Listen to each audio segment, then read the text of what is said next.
Hi, welcome back. Hi, I'm Christina. And this is Christina's Half Homestead. Today I'm going to tell you about Siri, our little rescue chicken.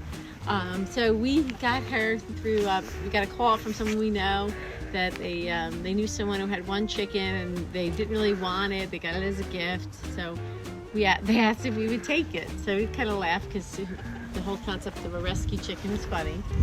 But when we picked her up, she was very quiet, and the person thought, oh, she's just such a sweet chicken. And immediately what we thought was, there's something wrong with this chicken. So following best practices, you have to quarantine a new bird before you introduce it to your flock for 2 weeks to make sure it's not sick.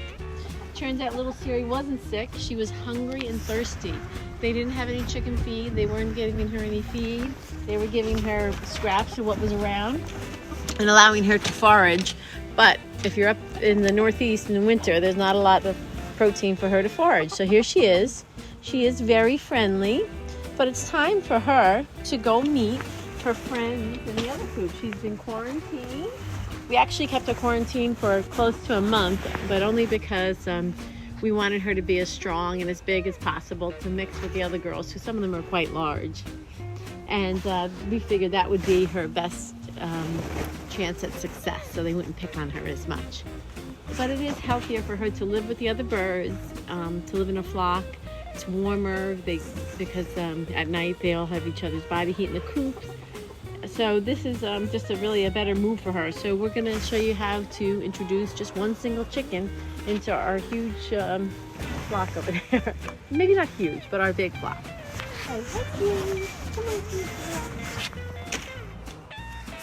So this is Siri. She came with that name. We kept it. She is a nice chicken.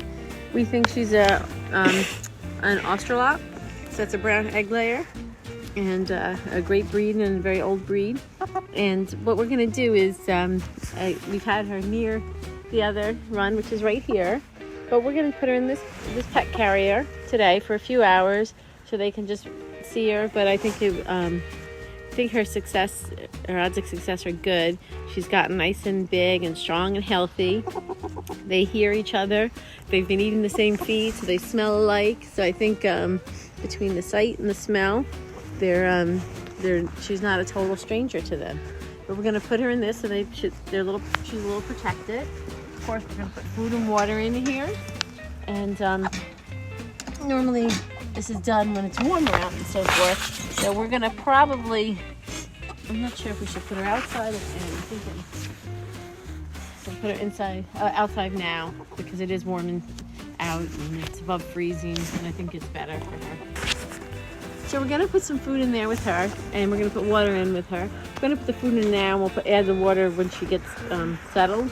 I just don't want it to spill all over. Water is not a chicken's friend in the winter. Oh, sounds like somebody's laying an egg in there. I can hear him. There she is. Okay.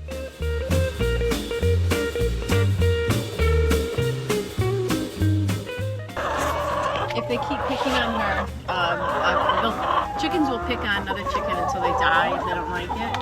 So if they're going to pick on her a little bit, just when she first comes in to establish it, where she falls in the pecking order, and she's the youngest and the smallest. But if there's a problem and they keep picking on her, we're going to have to separate them. So if that happens, we'll do that to keep her safe. So it's been a few minutes, and you can see they're still very interested in her. And so if you didn't introduce them slowly, this would be overwhelming and they would attack her. Once they get used to her, and the idea is once they see enough of her and they get used to her, they'll let her go and they won't go after her. Thank you for joining us, and we'll let you know how Siri makes out.